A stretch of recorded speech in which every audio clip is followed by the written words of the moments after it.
அஸ்ஸலாமு அலைக்கும் வரஹ்மத்துல்லாஹி வபரகாத்துஹு. நிறைவுடைய வாழ்வழித்து நெடுநிலத்தை காப்பதற்கு மறையளித்த மன்னவனுக்கே மாபெரும் புகழனைத்தும்.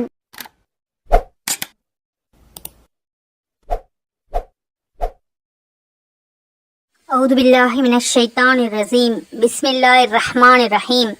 அல்ஹம்துலில்லாஹ். நாம் இதுவரை பல பயான்கள் பல தலைப்புகளில் பார்த்திருக்கின்றோம். நபிமார்களுடைய பயான்கள் அனைத்தையும் பார்த்தோம். அல்ஹம்துலில்லாஹ். நீங்கள் அனைவரும் பொறுமையாகவும் கவனமாகவும் முழுமையாக கேட்டு லைக் செய்து கமெண்ட் செய்ததற்கு அனைவருக்கும் ஜஸாக்குமுல்லாஹ் ஹைரன் கசீரா. அனைவரும் சப்ஸ்கிரைப் செய்து வைத்துக்கொண்டு அனைத்து பயான்களையும் பொறுமையாகவும் கவனமாகவும் முழுமையாகவும் பாருங்கள். அல்லாஹ் தஆலா உங்கள் அனைவருக்கும் நற்கூலியை தந்தருள்வானாக. ஆமீன். இன்ஷா அல்லாஹ். இன்று நாம் முஹஸ்துதியை பற்றி சில குர்ஆனுடைய வசனங்களையும் முஹம்மது நபி ஸல்லல்லாஹு அலைஹி வஸல்லம் அவர்கள் கூறிய ஹதீஸ்களையும் பார்க்கலாம். அல்லாஹ் தஆலா குர்ஆனில் 4வது சூரா 142வது வசனத்தில், நிச்சயமாக நயவஞ்சகர்கள் அல்லாஹ்வை வஞ்சிக்க நினைக்கின்றார்கள், ஆனால் அவர்களை வஞ்சித்து விடுவான். தொழுகைக்கு அவர்கள் தயாராகும் பொழுது சோம்பல் உடையவர்களாகவே நிற்கின்றார்கள். மனிதர்களுக்கு தங்களையும் தொழுகையாளியாக்கி காண்பிப்பதற்காக நிற்கின்றார்கள். இன்னும் மிக சொற்ப அளவே அன்றி அவர்கள் அல்லாஹ்வை நினைவு கூறுவதில்லை. இவ்வாறாக அல்லாஹ் கூறியிருக்கின்றான். அல்லாஹு தஆலா நம் அனைவரையும் உள்ளச்சத்தோடு தொழுகக்கூடிய பாக்கியத்தை தந்தருள்வானாக. ஆமீன். தொழுகையில் அல்லாஹ்வை பயந்து தொழுபவர்களாகவும் நீளமான ரக்காத்துக்களாகவும் அதிகமாக தொழுகக்கூடிய பாக்கியத்தையும் அல்லாஹு தஆலா நம் அனைவருக்கும் தந்தருள் புரிவானாக. ஆமீன். முஹஸ்துதி, தற்பெருமை போன்ற தீய குணங்களை விட்டு அல்லாஹ் தஆலா நம் அனைவரையும் பாதுகாத்தல் புரிவானாக. ஆமீன். மேலும் அல்லாஹ் தஆலா குர்ஆனில் 107வது சூரா 4, 5, 6 ஆகிய ஆயத்துக்களில் கூறியிருக்கின்றான், எனவே கவனமில்லாமல் தொழுகிறவர்களுக்கு கேடுதான். அவர்கள் எத்தகையவர்கள் என்றால் தங்களுடைய தொழுகையை விட்டும் பாராமுகமானவர்களாக இருப்பார்கள். இன்னும் அவர்கள் பிறருக்கு காண்பிக்கவே தொழுகின்றார்கள். முஹஸ்துதியுடையவர்கள் மறுமை நாளை பொய்யாக்குதல், அனாதைகளை விரட்டுதல், ஏழைகளுக்கு உணவளிக்க பிறரை தூண்டாமல் இருப்பது, இந்த 3 காரணங்களும் அல்லாஹ்வினால் கடும் தண்டனைக்குள்ளானவைகளாகும். இவை நிராகரிப்பாளர்களுடைய பண்புகளாக இருந்தது. அடுத்தது, கண்டனத்திற்கு உரியவர்கள் தங்களை முஸ்லிம்கள் என அடையாளப்படுத்திக் கொள்பவர்கள் ஆவார்கள். இவர்களிடம் இஸ்லாத்திற்காக சீர்மிகு பண்புகள் இருக்காது. தொழுகைகளில் கவனக்குறைவாக இருப்பார்கள், தொழுக மாட்டார்கள். தொழுகை நேரங்களை அறிய மாட்டார்கள். சரியற்ற நேரங்களில் தொழுகுவார்கள். தொழுகைகளின் ஒழுக்கம் விதிகளை பேண மாட்டார்கள். தொழுகும் பொழுது அல்லாஹ்வை அன்றி இதர சிந்தனைகளில் இருப்பார்கள். இவர்கள் அனைவரும் அல்லாஹ்வுடைய கடும் கண்டனத்திற்கு உரியவர்கள் ஆவார்கள். அல்லாஹ் தஆலா நம் அனைவரையும் பாதுகாத்தல் புரிவானாக. ஆமீன். இதயத்துக்குள் இல்லை என்றாலும் புற செயல்களில் இவர்கள் நயவஞ்சகனுக்கு ஒப்பாவார்கள். இவர்கள் தங்களை பிறரிடம் காட்சிப்படுத்தவே தொழுகின்றார்கள். நஊது பில்லாஹி மின்ஹா. தொழுகாவிட்டால் பிறர் தம்மை குறைவாக நினைத்துவிடக் கூடும் என்ற எண்ணத்தில் இவர்களுடைய வணக்க வழிபாடுகள் இருக்கும். இவ்வாறான நயவஞ்சக தன்மைகளை அந்நிஷா அத்தியாயம் 142வது வசனத்தில் கூறப்பட்டுள்ளது. திண்ணமாக நயவஞ்சகர்கள் அல்லாஹ்வை வஞ்சிக்க முயல்கின்றார்கள், ஆனால் அவனோ அவர்களை வஞ்சிப்பவனாக இருக்கின்றான். மேலும் தொழுகைக்கு நின்றால் சோம்பேறிகளாக தங்களுடைய முகம் உண்மையாளர்கள் போல மனிதர்கள் காண்பிப்பதற்காக நிற்கின்றார்கள். இன்னும் அவர்கள் மிக குறைவாகவே தவிர அல்லாஹ்வை நினைவு கூறுவதில்லை. விளம்பர பிரியர்கள். பிறர் தம்மை மதிக்க வேண்டும், புகழ வேண்டும் என்ற நோக்கத்தோடு பெயர் விளம்பரப்படுத்தப்பட வேண்டும் என்ற ஆதங்கத்தோடும் சில நல்ல காரியங்களை செய்பவர்கள் உலகில் ஏராளமாக இருக்கின்றார்கள். நம்பிக்கையாளர்களே, அல்லாஹ்வையும் இறுதி நாளையும் நம்பாமல் மனிதர்களுக்கு காட்டுவதற்காகவே தன்னுடைய பொருளை செலவழிப்பவனைப் போல தான தர்மங்கள் கொடுத்ததை சொல்லி காண்பிப்பதும், உள்ளங்களை நோவினை செய்தும் உங்களுடைய சதகாக்களை வீணாக்கி அழித்து விடாதீர்கள். எனவே தான் செய்த தர்மத்தை பிறரிடம் சொல்லி காட்டுகின்ற அவனுக்குரிய உதாரணம் மண் படிந்த வழுவழுப்பான பாறை. அதில் பெரும் மழை பெய்து மண் அகன்ற வெற்று பாறையாகிவிட்டதை போன்றதாகும். ஆகவே அவர்கள் சம்பாதித்ததிலிருந்து எந்த பொருளின் மீதும் மறுமையில் பயன் பெறுவதற்கு சக்தி பெற மாட்டார்கள். மேலும் அல்லாஹ் நிராகரிக்கும் கூட்டத்தார்களை நேர்வழியில் செலுத்த மாட்டான். சூரத்துல் பக்கரா 264வது வசனம். தேவைக்கு உதவாத அற்பர்கள். மூன்றாவதாக அல்லாஹுடைய கண்டனத்திற்கு உள்ளாகுவது அற்ப பொருட்களை கூட அடுத்தவருடைய தேவைக்கு தந்து உதவாத குணமாகும். ஊசி முதல் உணவு பண்டங்கள் வரை அவசரத்திற்கு தேவை என்று யாரேனும் கேட்டால் இல்லை என்று கூறக்கூடிய இழிவான குணத்தை காண கேடுகிட்ட பண்பு தவிர வேறில்லை என்று கூறலாம். ஆண்டு முழுவதும் சொத்துக்களை அனுபவித்துக் கொண்டு ஆண்டு முடிந்த கையோடு வருவாயில் நிசாப் என்னும் கடமை அளவு மீதமிருந்தால் அவற்றில் 2.5 பங்கு ஏழை எளியவர்களுக்கும் இறந்து நிற்பவர்களுக்கும் வழிபோக்கர்களுக்கும் வழங்காதிருப்பவனும் அல்லாஹ்வுடைய கண்டனத்திற்கு உரியவன் ஆவான். அல்லாஹ் நம் அனைவரையும் பாதுகாப்பானாக. சரியான முறையில் ஜகாத் கொடுக்கக்கூடிய பாக்கியத்தை தந்தர் புரிவானாக. ஆமீன். பிறர் கேட்டால் மறுக்கக்கூடாதவைகள். முகமது நபி ஸல்லல்லாஹு அலைஹி வஸல்லம் அவர்கள் கூறினார்கள், யா ரசூலுல்லாஹி ஸல்லல்லாஹு அலைஹி வஸல்லம், பிறர் கேட்டால் தரமாட்டேன் என்று மறுக்கக்கூடாதவைகள் எவை என்று ஆயிஷா ரலியல்லாஹு அவர்கள் கேட்ட பொழுது தண்ணீர், உப்பு, நெருப்பு என்றார்கள். தண்ணீர் மக்களுக்கு தேவைதான், உப்பும் நெருப்பும் எதற்கு நாயகமே ஸல்லல்லாஹு அலைஹி வஸல்லம் என்று ஆயிஷா ரலியல்லாஹு அவர்கள் கேட்ட பொழுது நெருப்பை தந்து உதவுவதுடன் அதன் மூலம் தயாரிக்கப்பட்ட உணவையே தர்மம் செய்வதற்கு ஒப்பான வெகுமதியை பெறுகின்றான். அவ்வாறே தரப்பட்ட உப்பு சுவையூட்டிகளை உணவுகளை தர்மம் செய்வதற்கு ஒப்பானதாகும். சுப்ஹானல்லாஹ். அந்த வெகுமதியை அல்லாஹ் அவனுக்கு தருகின்றான் என்று முகமது நபி ஸல்லல்லாஹு அலைஹி வஸல்லம் அவர்கள் கூறினார்கள். தண்ணீர் இருக்கும் இடத்தில் ஒருவனுக்கு ஒரு மிடறு தண்ணீர் தருபவர்கள் ஒரு அடிமையை விடுதலை செய்த நன்மையை பெறுவார்கள். தண்ணீர் இல்லாமல் தவிக்கும் ஒருவருக்கு ஒரு மிடறு தண்ணீர் வழங்கியவர்கள் அவனுக்கு உயிரை கொடுத்தவரை போன்றவர் ஆவார்கள் என்று முகமது நபி ஸல்லல்லாஹு அலைஹி வஸல்லம் அவர்கள் கூறினார்கள். நூல் மிஸ்காத், பக்கம் 260. உன்னுடைய முஸ்லிமான சகோதரனை பார்த்து முருவளிப்பதும் ஒரு தர்மமாகும். நல்லவற்றில் பங்கெடுப்பதும் தர்மமாகும். பிறர் செய்த அநீதியை மறப்பதும் தர்மமாகும். பாதை மாறிய ஒருவருக்கு வழிகாட்டுவதும் தர்மமாகும். பார்வை கோளாறு உள்ளவர்களுக்கு உதவி செய்வதும் தர்மமாகும். நடைபாதையில் கிடக்கக்கூடிய கற்கள், ஆணிகள், எலும்புகள், குப்பைகள் போன்றவற்றை அகற்றுவதும் தர்மமாகும். உங்களுடைய வாளியிலிருந்து உங்களுடைய சகோதரனின் வாளியை தண்ணீரால் நிரப்புவது கூட தர்மமாகும் என்று முகமது நபி ஸல்லல்லாஹு அலைஹி வஸல்லம் அவர்கள் கூறினார்கள். நூல் மிஸ்காத், பக்கம் 169. அல் அன்பார். சுப்ஹானல்லாஹ். அல்லாஹ் தஆலா அதிகமாக தர்மம் செய்து நன்மைகளை பெற்றுக்கொள்ளக்கூடிய பாக்கியத்தை நாம் அனைவருக்கும் தந்தல் புரிவானாக. ஆமீன். தொழுகையை பற்றி கூறும் பொழுது தொழுகையில் பாராமுகமாக இருப்பது என்பது கலா செய்து தொழுவது, கவனமில்லாமல் தொழுகுவது, சில சமயம் தொழுவது, சில சமயம் தொழுகாமல் இருப்பது ஆகியவைகளுக்கு அல்லாஹ் தஆலா கூறியிருக்கின்றான். இந்த ஹதீஸை கவனமாக கொண்டு குர்ஆனுடைய வசனங்களையும் கேட்டு இன்ஷா அல்லாஹ் அந்தந்த நேரத்தில் சரியான முறையில் தொழுகக்கூடிய பாக்கியத்தை அல்லாஹ் தஆலா நம் அனைவருக்கும் தந்தர் புரிவானாக.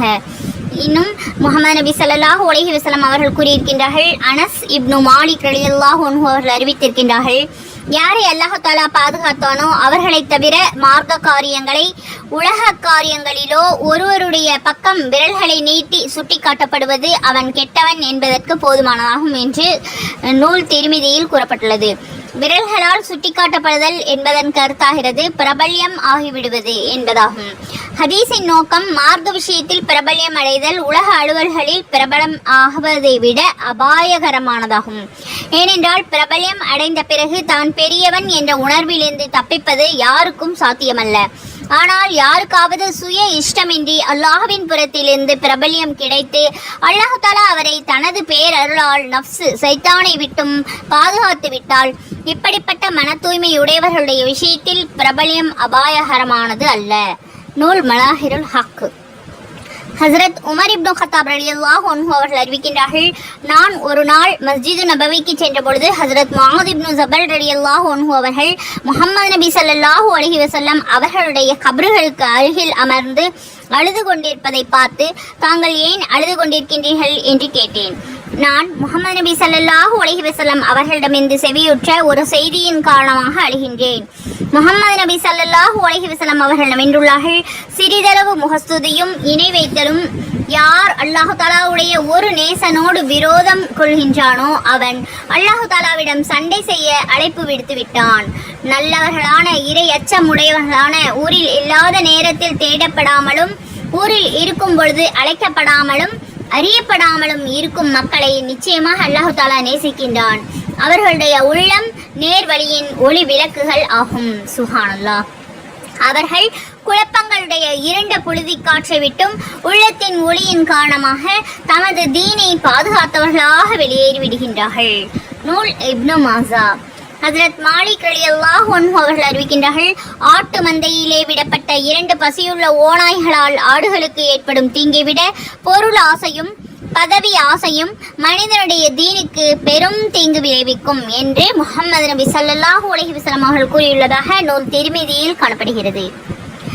ஹஜ்ரத் அபூ ஹுரைரா ரலியல்லாஹு அன்ஹு அவர்கள் அறிவிக்கின்றார்கள், மற்றவர்களின் மீது பெருமை அடிக்கவும் பணக்காரனாக ஆகுவதற்கும் பேர் புகழுக்காகவும் ஒருவன் உலகத்தை தேடினால் அது ஹலாலாக இருந்தாலும் அல்லாஹ் தஆலா அவன் மீது கோபம் கொண்ட நிலையில் அல்லாஹ்வை சந்திக்கின்றான். பிறரிடம் யாசகம் கேட்காமல் இருக்கவும், தனது வீட்டுடையவர்களை தேவையை பூர்த்தி செய்யவும், தனது அண்டை வீட்டினர்களுக்கு உபகாரம் புரியவும் ஒருவன் ஹலாலாக பணம் சம்பாதித்தால் கியாமத்துடைய நாளில் அவருடைய முகம் 14ஆம் நாள் இரவு சந்திரனைப் போல மின்னிக் கொண்டிருக்கும் நிலையில் அவர் அல்லாஹ் தஆலாவை சந்திப்பார்கள். சுப்ஹானல்லாஹ் என்று முஹம்மது நபி ஸல்லல்லாஹு அலைஹி வஸல்லம் அவர்கள் நவிந்திருக்கின்றார்கள். நூல் பைஹகி. ஒரு அடியான் உரை நிகழ்த்தினால் அவருடைய உரை நிகழ்த்தியது சம்பந்தமாக உரையாற்றியதின் நோக்கம் என்னவென்று அல்லாஹ் தஆலா நிச்சயம் அவர்களிடம் கேட்பான் என்று முஹம்மது நபி ஸல்லல்லாஹு அலைஹி வஸல்லம் அவர்கள் அறிவித்திருக்கின்றார்கள். ஹஜரத் ஜாஃபர் ரஹ்மத்துல்லாஹி அலைஹி அவர்கள் கூறுகிறார்கள், இந்த ஹதீஸை அறிவிக்கும் பொழுது ஹஜரத் மாலிக் இப்னு தீனார் ரஹ்மத்துல்லாஹி அலைஹி சப்தம் அடைத்து கொள்ளும் அளவு தேம்பி தேம்பி அழுதார்கள். பிறகு, உங்களுக்கு முன்னால் பேசுவதால் என்னுடைய கண்கள் குளிர்ச்சி அடைகின்றன, அதாவது நான் பயான் செய்வதால் சந்தோஷப்படுகின்றேன் என மக்கள் விளங்கிக் கொள்கின்றார்கள். அல்லாஹ் தஆலா கியாமத்துடைய நாளில் என்னிடம் என்ன நோக்கத்திற்காக பயான் செய்தாய் என்று அவசியம் விசாரிப்பான் என்பது எனக்கு தெரியும் என்று கூறுவார்கள். நூல் பைஹகி. யார் மக்களை திருப்திப்படுத்த அல்லாஹ் தஆலாவை வெறுப்படை செய்கின்றானோ அல்லாஹ் தஆலா அவன் மீது வெறுப்படைகின்றான். நவுது பில்லாஹி மின்ஹா. இன்னும் அல்லாஹ் தஆலாவை வெறுப்புறச் செய்து எந்த மக்களை திருப்திப்படுத்தினானோ அந்த மக்களையும் அவன் மீது வெறுப்படைய செய்வான். யார் அல்லாஹ் தஆலாவை திருப்திப்படுத்துவதற்காக மக்களை அதிருப்திப்படுத்துகின்றார்களோ அல்லாஹ் தஆலா அவர்களினால் திருப்தி அடைகின்றான். சுப்ஹானல்லாஹ். இன்னும் அல்லாஹ்வை திருப்திப்படுத்த யாருடைய வெறுப்புக்கு ஆளானார்களோ அவர்களையும் திருப்திப்பட வைத்து விடுகின்றான். எந்த அளவிற்கென்றால் கோபம் கொண்ட மக்களின் பார்வையில் அந்த மனிதரை நல்லவர்களாக ஆக்கிவிடுகின்றான். அந்த மனிதருடைய சொல் செயலை அந்த மக்களின் பார்வையில் அழகாக்கி விடுகின்றான் என்று முஹம்மது நபி ஸல்லல்லாஹு அலைஹி வஸல்லம் அவர்கள் நம்பியதாக ஹஸரத் இப்னு அப்பாஸ் ரலியல்லாஹு அன்ஹு அவர்கள் அறிவிக்கின்றார்கள். நூல் தப்ரானி மஜ்மஉ ஸவாயித். இன்ஷா அல்லாஹ் அல்லாஹ் தஆலா நபி ஸல்லல்லாஹு அலைஹி வஸல்லம் அவருடைய ஹதீஸ்களை கேட்டு அல்லாஹ்வுடைய ஒவ்வொரு குர்ஆனுடைய வசனங்களுடைய பொருளையும் புரிந்து படித்து நல்லபடியாக வாழக்கூடிய பாக்கியத்தை அல்லாஹ் தஆலா நம் அனைவருக்கும் தந்தல் புரிவானாக. ஆமீன். நாம் எந்த செயலை செய்தாலும் பெயருக்காகவோ புகழுக்காகவோ செய்யாமல் அல்லாஹ்வுடைய திருப்பொருத்தத்தை நாடி செய்யக்கூடியவர்களாக அல்லாஹ் தஆலா நம் அனைவர்களையும் ஆக்கி அருள் புரிவானாக. ஆமீன். கியாமத்துடைய நாளில் முதலாக தனக்கு பாதகமான தீர்ப்பு வழங்கப்படுபவர்களில் ஷஹீதாக்கப்பட்டவர்களும் ஒருவர். அவர் அல்லாஹ் தஆலாவுக்கு முன்னிலையில் கொண்டு வரப்படுவார்கள். அவருக்கு கொடுக்கப்பட்டிருந்த நியாமத்துக்களை அல்லாஹ் தஆலா அவருக்கு வெளிப்படுத்தி காட்டுவான். அவர் அதை ஒப்புக்கொள்வார். நீ இந்த பாக்கியங்களுக்காக என்ன பணி செய்தாய் என்று அல்லாஹ் தஆலா கேட்பான். நான் ஷஹீதாக்கப்படுகின்ற அளவுக்கு உன்னுடைய பொருத்தத்திற்காக போர் செய்தேன் என்று கூறுவார். நீ பொய் சொல்கின்றாய், நீ வீரன் என்று சொல்லப்பட வேண்டும் என்பதற்காக போர் செய்தாய், அவ்விதமே சொல்லப்பட்டு விட்டது என்று அல்லாஹ் தஆலா கூறுவான். பிறகு அவருக்கு தீர்ப்பு கேட்க வைக்கப்பட்டு அவரை முகம் குப்புற இழுத்து செல்லப்பட்டு நரகில் வீசி எறியப்படும். நவுது பில்லாஹி மின்ஹா. அல்லாஹ் தஆலா நம் அனைவரையும் வீண் பெருமைக்காக செய்யக்கூடிய செயல்களை விட்டு பாதுகாத்தல் புரிவானாக. ஆமீன். இரண்டாவதாக, ஒரு மனிதர் மார்க்க கல்வியை பயின்று பிறருக்கும் பயிற்றுவித்தவர், இன்னும் குர்ஆன் ஷரீஃப் படித்தவர். அவரை அல்லாஹ் தஆலா அவருக்கு தான் கொடுத்த பாக்கியங்களை எடுத்து கூறுவான். அவரும் அதனை ஒப்புக்கொள்வார். நீ இந்த பாக்கியங்களுக்காக என்ன பணி செய்தாய் என்று அல்லாஹ் தஆலா கேட்பான். நான் உன்னுடைய திருப்பொருத்தத்திற்காக கல்வி கற்றேன், பிறருக்கு கற்றுக் கொடுத்தேன், உன் பொருத்தத்திற்காகவே குர்ஆன் ஷரீஃபை ஓதினேன் என்று அவர் கூறுவார். நீ பொய் சொல்கின்றாய், மக்கள் உன்னை ஆலிம் என்று கூற வேண்டும் என்பதற்காக கல்வி கற்றாய், மக்கள் உன்னை காரி என்று சொல்ல வேண்டும் என்பதற்காக குர்ஆனை ஓதினாய். அந்த விதமே உலகத்திலேயே சொல்லப்பட்டு விட்டது. பிறகு அவருக்கு முன் தீர்ப்பு வழங்கப்படும். அவர் முகம் குப்புற இழுத்து செல்லப்பட்டு நரகில் தூக்கி வீசப்படுவார். நவுது பில்லாஹி மின்ஹா.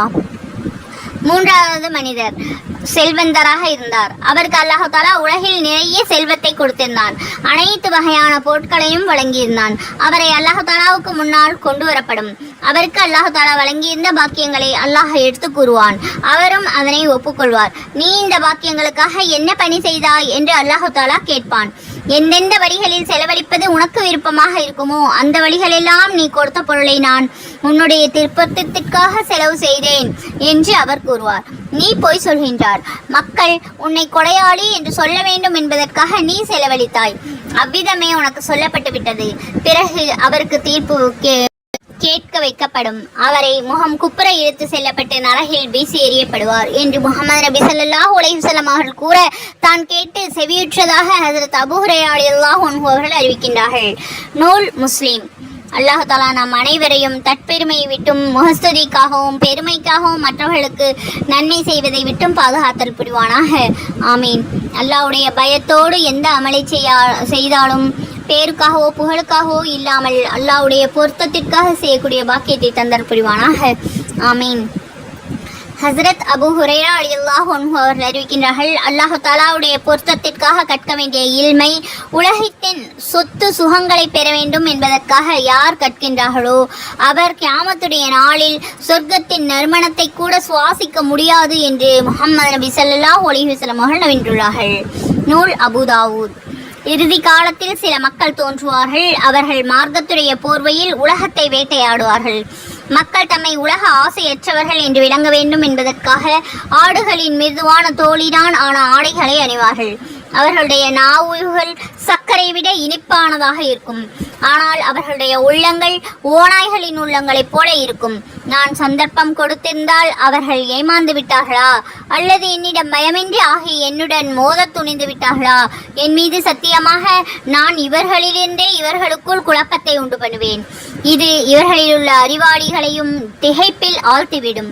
அதாவது அவர்களுக்கு விதவிதமான தீங்கிழைக்கக்கூடிய மக்களை அவர்களிலிருந்தே ஏற்படுத்துவேன் என்று அல்லாஹ் தஆலா கூறுவான் என்பதாக முஹம்மது நபி ஸல்லல்லாஹு அலைஹி வஸல்லம் அவர்கள் நவின்றதை ஹஜ்ரத் அபூ ஹுரைரா ரலியல்லாஹு அன்ஹு அவர்கள் அறிவிக்கின்றார்கள். நூல் திர்மிதி. எந்த நாள் வருவதில் சந்தேகமில்லையோ அந்த கியாமத்துடைய நாளில் அல்லாஹ் தஆலா மக்கள் அனைவரையும் ஒன்று சேர்த்ததும் யார் அல்லாஹ் தஆலாவுக்காக செய்த தன்னுடைய அமலில் பிறர்களையும் கூட்டாளியாக்கினார்களோ அவர் அதன் நன்மையை அவர்களிடமே தேடிக்கொள்ளட்டும். ஏனென்றால் அல்லாஹ் தஆலா இணை வைப்பதில் அனைத்து இணையாளர்களையும் விட்டும் மிகவும் தேவையற்றவனாக இருக்கின்றான் என்று ஒரு அழைப்பாளர் அறிவிப்பு செய்வார் என்பதாக ரசூலுல்லாஹி ஸல்லல்லாஹு அலைஹி வஸல்லம் அவர்கள் கூற தான் செவியுற்றதாக அபூ சயீத் இப்னு அபூ ஃபலாலா அன்சாரி ரஹ்மத்துல்லாஹி அலைஹி அவர்கள் அறிவிக்கின்றார்கள். நூல் திர்மிதி. அல்லாஹ் தஆலா இணை வைப்பதில் அனைத்து இணையாளர்களை விட்டும் மிகவும் தேவையற்றவனாக இருக்கின்றான் என்பதன் கருத்து மற்றவர்கள் எவ்வாறு தன்னோடு அடுத்தவர்கள் கூட்டாக இருப்பதை ஒப்புக்கொள்கின்றார்களோ அல்லாஹ் தஆலா அவ்விதம் ஒருபோதும் யாருடைய கூட்டையும் விரும்ப மாட்டான்.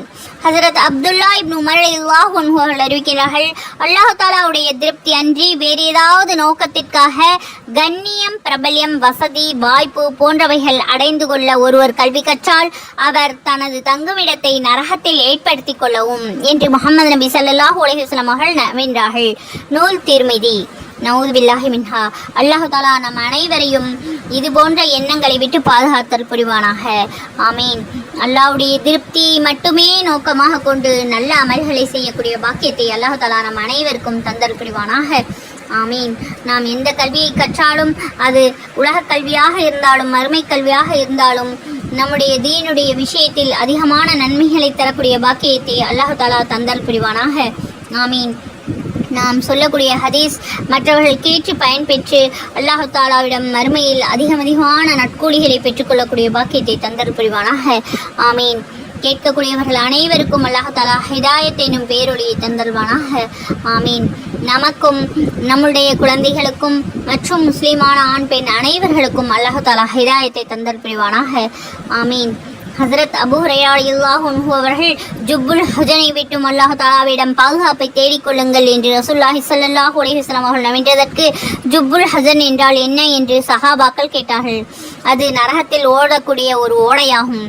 நரகமே தினந்தோறும் 100 முறை அதை விட்டு பாதுகாப்பு தேடுகிறது என்று முஹம்மது நபி ஸல்லல்லாஹு அலைஹி வஸல்லம் அவர்கள் கூறினார்கள். யா ரசூலுல்லாஹ் ஸல்லல்லாஹு அலைஹி வஸல்லம் அதே எவ்வாறு நுழைவார்கள் என்று கேட்கப்பட்டது. மக்களுக்கு தன்னுடைய அமல்கள் காட்டுவதற்காக குர்ஆன் ஓதியவர்கள் என்று முஹம்மது நபி ஸல்லல்லாஹு அலைஹி வஸல்லம் அவர்கள் கூறினார்கள். நூல் திர்மிதி. அல்லாஹு தாலா நரகத்தை விட்டு நம் அனைவரைகளையும் பாதுகாத்தல் புரிவானாக. ஆமீன். நாம் குர்ஆனை ஓதும்போது அல்லாஹுடைய பயத்தோடு அதனுடைய பொருளை உணர்ந்து தர்ஜுமா குர்ஆன் எடுத்து விளங்கி ஓதக்கூடிய பாக்கியத்தை தந்தல் புரிவானாக. ஆமீன். குர்ஆனை அதிகமாகவும் ஆர்வத்தோடும் ஓதக்கூடிய பாக்கியத்தை தந்தல் புரிவானாக. ஆமீன். குர்ஆன் ஓதும்போது பிழை ஏற்பட்டால் அல்லாஹு தாலா மன்னித்தருள் புரிவானாக. ஆமீன். நம் அனைவருக்கும் சரியான முறையில் குர்ஆனை விளங்கி ஓதக்கூடிய பாக்கியத்தை அல்லாஹ் நம் அனைவருக்கும் தந்தர் புரிவானாக. ஆமீன். ஹஸ்ரத் அபு சயீத் ரலியல்லாஹு அன்ஹு அவர்கள் அறிவிக்கின்றார்கள், முஹம்மது நபி ஸல்லல்லாஹு அலைஹி வஸல்லம் அவர்கள் தங்களுடைய அறையை விட்டு வெளியேறி எங்களிடம் வருகை தந்தார்கள். அப்பொழுது நாங்கள் எங்களுக்குள் மசீஹு தஜ்ஜாலை பற்றி பேசிக் கொண்டிருந்தோம். என் பார்வையில் தஜ்ஜாலை விடவும் மிகவும் அபாயகரமான விஷயத்தை உங்களுக்கு நான் சொல்லட்டுமா என்று முஹம்மது நபி ஸல்லல்லாஹு அலைஹி வஸல்லம் அவர்கள் கேட்க, அவசியம் சொல்லித் தாருங்கள் என்று நாங்கள் கூறினோம். மறைமுகமாக இணை வைப்பது. அதற்கு உதாரணம், ஒருவர் தொழுவதற்காக நின்று வேறொருவர் அவர் தொழுவதை பார்த்து கொண்டிருக்கின்றார் என்பதற்காக இவர் தன்னுடைய தொழுகை அழகுபடுத்துவது என்று முஹம்மது நபி ஸல்லல்லாஹு அலைஹி வஸல்லம் அவர்கள் கூறினார்கள். நூல் இப்னு மாஜா. இந்த உம்மத்திற்கு கண்ணியம், உயர்வு, உதவி, ஆட்சி, அதிகாரம் ஆகியவைகள் கிடைக்கும் என்று சுபசோபனம் கூறுங்கள். இந்த அருட்கொடைகளோ பொதுவான முறையில் உம்மத்துக்கு கிடைக்கும். பிறகு ஒவ்வொருவரோடும் உள்ள அணுகுமுறை அல்லாஹுடன் அவருடைய நிய்யத்திற்கு ஏற்ப இருக்கும். மறுமையுடைய வேலையை உலக பயனை அடைந்து கொள்ள யார் செய்கின்றார்களோ மறுமையில் அவருக்கு எந்த பங்கும் இருக்காது என்று முஹம்மது நபி ஸல்லல்லாஹு அலைஹி வஸல்லம் அவர்கள் கூறியதாக ஹஜ்ரத் உபை இப்னு கஅப் ரலியல்லாஹு அன்ஹு அவர்கள் அறிவிக்கின்றார்கள். நூல் முஸ்னத் அஹ்மத். அடுத்தவர்களுக்கு காட்டுவதற்காக யார் தொழுகின்றார்களோ அவர்கள் இணை வைத்து விட்டார்கள். அடுத்தவர்களுக்கு காட்டுவதற்காக யார் நோன்பு வைக்கின்றார்களோ அவர்களும் இணை வைத்து விட்டார்கள். அடுத்தவர்களுக்கு காட்டுவதற்காக யார் சதகா செய்தாரோ அவர் இணை வைத்து விட்டார் என்று முஹம்மது நபி ஸல்லல்லாஹு அலைஹி வஸல்லம் அவர்கள் கூற தான் கேட்டதாக ஹஜ்ரத் சத்தாத் இப்னு அவுஸ் ரலியல்லாஹு அன்ஹு அவர்கள் அறிவிக்கின்றார்கள். நூல் முஸ்னத் அஹ்மத். எவர்களுக்கு காட்ட வேண்டும் என்பதற்காக இந்த அமல்களை செய்தார்களோ அவர்களை அல்லாஹு தாலாவுக்கு இணையாக ஆக்கிவிட்டார்கள். இந்த நிலையில் அந்த அமல்கள் அல்லாஹு தாலாவுக்காக இருப்பதில்லை. மாறாக எவர்களுக்கு காட்ட வேண்டும் என்பதற்காக செய்துகின்றார்களோ அவர்களுக்காகவே ஆகிவிடுகிறது. இதை செய்தவர்கள் நன்மைகளுக்கு பதிலாக வேதனைக்குரியவர்களாக ஆகிவிடுகிறார்கள் என்பதுதான் இந்த ஹதீஸினுடைய கருத்தாகும். அல்லாஹு தாலா நம் அனைவர்களையும் இதுபோல வேலைகளை செய்யாமல் பாதுகாத்தல் புரிவானாக. ஆமீன். நாம் எந்த அமலை செய்தாலும் அல்லாஹ்வுடைய பொருத்தத்திற்காக மட்டுமே செய்யக்கூடிய பாக்கியத்தை அல்லாஹு தாலா நமக்கு தந்தல் புரிவானாக. ஆமீன். ஹஜ்ரத் சத்தாத் இப்னு அவுஸ் ரலியல்லாஹு அன்ஹு அவர்கள் சம்பந்தமாக விவரிக்கப்படுகிறது. ஒரு தடவை அவர்கள் அழ ஆரம்பித்தார்கள். மக்கள் அவர்களிடம் அழுததற்குரிய காரணம் கேட்டபொழுது முஹம்மது நபி ஸல்லல்லாஹு அலைஹி வஸல்லம் அவர்கள் கூற, நான் கேட்ட செய்தி எனக்கு நினைவு வந்துவிட்டது. அந்த விஷயம் என்னை அழுக செய்துவிட்டது. என்னுடைய சமுதாயம் இணை வைப்பதில் மறைமுகமான இச்சையிலும் சிக்குவது குறித்து நான் அஞ்சுகின்றேன் என்று கூற கேட்டேன். தங்களுக்கு பின்னால் தங்களுடைய சமுதாயத்தினர்கள் இணை வைப்பார்களா என்று நான் முஹம்மது நபி ஸல்லல்லாஹு அலைஹி வஸல்லம் அவர்களிடம் கேட்க, ஆம், எனினும் அவர்கள் சூரியனையோ சந்திரனையோ கல்லையோ சிலையோ வணங்க மாட்டார்கள். மாறாக முகஸ்துதிக்காக அமல்கள் செய்வார்கள். மறைமுகமாக இச்சை என்பது, உங்களில் ஒருவர் காலையில் நோன்பு நோட்பார், பிறகு அவருக்கு முன்னால் அவருக்கு விருப்பமான பொருள் வந்துவிட்டால் அவர் தனது நோன்பை முறித்து விடுவார். இவ்விதம் தன்னுடைய இச்சைகளை நிறைவேற்றிக் கொள்வார்கள் என்று முஹம்மது நபி ஸல்லல்லாஹு அலைஹி வஸல்லம் அவர்கள் நவின்றார்கள். நூல் முஸ்னத் அஹ்மத். அல்லாஹு தாலா முகஸ்துதியை விட்டு நம் அனைவரையும் பாதுகாத்தல் புரிவானாக. ஆமீன். யார் தன் செயலை மக்களிடம் பிரபல்யப்படுத்துகிறாரோ அவருடைய முகஸ்துதியான செயலை கொண்டு இவர் முகஸ்துதிக்காரர் என்பதை அல்லாஹு தாலா தனது படைப்பலின் காதுகளின் வரை கொண்டு சேர்த்து விடுகின்றான். மேலும் மக்களுடைய பார்வையில் அவரை இழிவடையவும் கேவலமடையவும் செய்து விடுவான் என்று முஹம்மது நபி ஸல்லல்லாஹு அலைஹி வஸல்லம் அவர்கள் கூற தான் கேட்டதாக அப்துல்லா இப்னு அம்ர் ரலியல்லாஹு அன்ஹு அவர்கள் அறிவிக்கின்றார்கள். மேலும் கியாமத்துடைய நாளில் முத்திரை பதிக்கப்பட்ட செயலேடுகள் கொண்டு வரப்பட்டு அவை அல்லாஹு தாலாவுடைய முன்னிலையில் சமர்ப்பிக்கப்படும். அல்லாஹு தாலா சிலரின் செயலேடுகள் சம்பந்தமாக இதை வீசி எறியுங்கள் என்றும் சிலரின் செயலேடுகள் சம்பந்தமாக இதை ஏற்றுக்கொள்ளுங்கள் என்று கூறுவான். உன்னுடைய கண்ணியம் கம்பீரத்தின் மீது சத்தியமாக நாங்கள் இந்த செயலேடுகளில் நன்மையை தவிர வேறு எதையும் பார்க்கவில்லையே என்று வழக்குமார்கள் கேட்பார்கள். அந்த அமல்கள் எனக்காக வேண்டி செய்யப்படவில்லை. நான் இன்றைய நாளில் என்னுடைய பொருத்தத்திற்காக செய்யப்பட்ட அமல்களை மட்டுமே ஏற்றுக்கொள்வேன் என்று அல்லாஹ் தஆலா கூறுவான் என்று முஹம்மது நபி ஸல்லல்லாஹு அலைஹி வஸல்லம் அவர்கள் கூறினார்கள். இப்னு மாலிக் ரலியல்லாஹு அன்ஹு அவர்கள் அறிவிக்கின்றார்கள். வேறொரு அறிவிப்பில், உன்னுடைய கண்ணியத்தின் மீது ஆணையாக நாங்கள் அவர்கள் செய்ததைத்தான் எழுதினோம், இந்த எல்லா அமல்களும் நல்லவைகளாகத்தான் இருந்தன என்று மலக்குமார்கள் கூறுவார்கள். மலக்குகளே, நீங்கள் உண்மையையே உரைத்தீர்கள், ஆனால் அவர்களுடைய அமல்கள் என்னுடைய பொருத்தத்திற்காக அன்றி வேறு நோக்கத்திற்காக இருந்தன என்று அல்லாஹ் தஆலா பதிலளிப்பார். நூல் தப்ரானி, பஸார், மஜ்மஉ ஸவாயித். அழிவை ஏற்படுத்தக்கூடிய விஷயங்கள், வழிபடப்படும் கஞ்சத்தனம், பின்பற்றப்படத்தக்க மனோ இச்சை, மனிதன் தன்னை தானே சிறந்தவன் என்று கருதுதல் ஆகியவை என்று முஹம்மது நபி ஸல்லல்லாஹு அலைஹி வஸல்லம் அவர்கள் வென்றதாக ஹஸ்ரத் அனஸ் ரலியல்லாஹு அன்ஹு அவர்கள் அறிவிக்கின்றார்கள். ஹஸ்ரத் அபூ ஹுரைரா ரலியல்லாஹு அன்ஹு அவர்கள் கூறுகிறார்கள், மிக கெட்ட மனிதன் மற்றவர்களுடைய உலக ஆதாயத்துக்காக தன் மறுமையை அழித்துக் கொள்பவன். அதாவது மற்றவர்களுக்கு உலக பயன்கள் கிடைப்பதற்காக அல்லாஹ் தஆலாவை வெறுப்படைய செய்யும் காரியத்தை செய்து தன் மறுமையை பாழ்படுத்திக் கொண்டவன் என்று முஹம்மது நபி ஸல்லல்லாஹு அலைஹி வஸல்லம் அவர்கள் வென்றார்கள். நூல் பைஹகி. ஹஸ்ரத் அப்துல்லா இப்னு கைஸ் குஸாஇ ரலியல்லாஹு அன்ஹு அவர்கள் அறிவிக்கின்றார்கள், அடுத்தவர்கள் பார்க்க வேண்டும் என்றும் புகழ் கிடைக்க வேண்டும் என்றும் யார் எண்ணி நல்ல செயல்களில் ஈடுபடுகின்றார்களோ அவர்களுடைய அந்த எண்ணத்தை விடாதவரை அல்லாஹ் தஆலாவுடைய கடும் வெறுப்புக்கு ஆளாகி இருப்பார்கள் என்று முஹம்மது நபி ஸல்லல்லாஹு அலைஹி வஸல்லம் அவர்கள் வென்றார்கள். ஹஸ்ரத் அப்துல்லா இப்னு உமர் ரலியல்லாஹு அன்ஹு அவர்கள் கூறுகிறார்கள், யார் உலகில் பிரபல்யம் என்னும் ஆடையை அணிய விரும்புகிறார்களோ அல்லாஹ் தஆலா கியாமத் நாளன்று அவர்களுக்கு கேவலம் என்ற ஆடையை அணிவித்து அதில் நெருப்பை மூட்டி விடுவான் என்று முஹம்மது நபி ஸல்லல்லாஹு அலைஹி வஸல்லம் அவர்கள் கூறினார்கள். அல்லாஹ் தஆலா நம் அனைவரையும் இந்த தீமையான முகஸ்துதியை விட்டும் தற்பெருமையை விட்டும் பாதுகாத்தல் புரிவானாக. ஆமீன். பொய் பேசுவதை விட்டும் புறம் பேசுவதை விட்டும் நாம் அனைவரையும் அல்லாஹ் தஆலா பாதுகாப்பானாக. ஆமீன். அதிகமாக இஸ்திக்ஃபார் செய்யக்கூடிய பாக்கியத்தை அல்லாஹ் தஆலா நம் அனைவருக்கும் தந்தல் புரிவானாக. ஆமீன். தொழுகையை உள்ளச்சத்தோடும் பயபக்தியோடும் அல்லாஹ்வை பயந்து தொழுகக்கூடியவர்களாக எங்கள் அனைவரையும் அல்லாஹ் தஆலா ஆக்கி அருள் புரிவானாக. ஆமீன். குர்ஆனில் 57வது சூரா 23வது வசனத்தில், உங்களை விட்டு தவறிப்போன ஒன்றின் மீது நீங்கள் துக்கப்படாமல் இருக்கவும், அவன் உங்களுக்கு அளித்தவற்றின் மீது நீங்கள் அதிகமாக மகிழாது இருக்கவும் இதனை உங்களுக்கு அல்லாஹ் அறிவிக்கின்றான். கர்வமுடையவர்கள் தற்பெருமையுடையவர்கள் எவர்களையும் அல்லாஹ் நேசிப்பதில்லை என்று கூறியிருக்கின்றான். தற்பெருமையை விட்டும் கர்வப்படுவதை விட்டு அல்லாஹ் தஆலா நம் அனைவரையும் பாதுகாத்தல் புரிவானாக. ஆமீன். அல்ஹம்துலில்லாஹ். இதுவரை பொறுமையாக பயான் கேட்டு அதன் மூலம் பயனடைந்து மற்றவர்களுக்கும் பகிரக்கூடிய உங்கள் அனைவருக்கும் அல்லாஹ் தஆலா நற்கூலியை தந்தல்வானாக. ஆமீன். அல்லாஹ் தஆலா நம் அனைவருக்கும் உடல் ஆரோக்கியத்தையும் உள்ள நலத்தையும் தந்தல் புரிவானாக. ஆமீன். அல்லாஹ் தஆலா நம் அனைவருக்கும் நீண்ட ஆயுளையும் நல்ல ஹிதாயத்தையும் தந்தல் புரிவானாக. ஆமீன். நாம் எந்த அமலை செய்தாலும் பேருக்காகவோ புகழுக்காகவோ செய்யாமல் உன்னுடைய பொருத்தத்தை நாடி செய்யக்கூடியவர்களில் எங்கள் அனைவரையும் ஆக்கியர் புரிவாயாக. ஆமீன். குர்ஆனுடைய வசனங்களை தர்ஜுமா புரிந்து படித்து அதன்படி அமல் செய்யக்கூடிய பாக்கியத்தை யா அல்லாஹ் எங்கள் அனைவருக்கும் தந்தல் புரிவாயாக. ஆமீன். இதுவரை பொறுமையாக பயான் கேட்டுக்கொண்டிருந்த துஆக்களுக்கு ஆமீன் சொல்லிக் கொண்டிருந்த அனைவருக்கும் அல்லாஹ் தஆலா நற்கூலியை தந்தல்வானாக. ஆமீன். ஜஸாக்கல்லாஹு கைரன் கசீரா. அஸ்ஸலாமு அலைக்கும் வரஹ்மத்துல்லாஹி வபரகாத்துஹு வ மக்ஃபிரத்துஹு.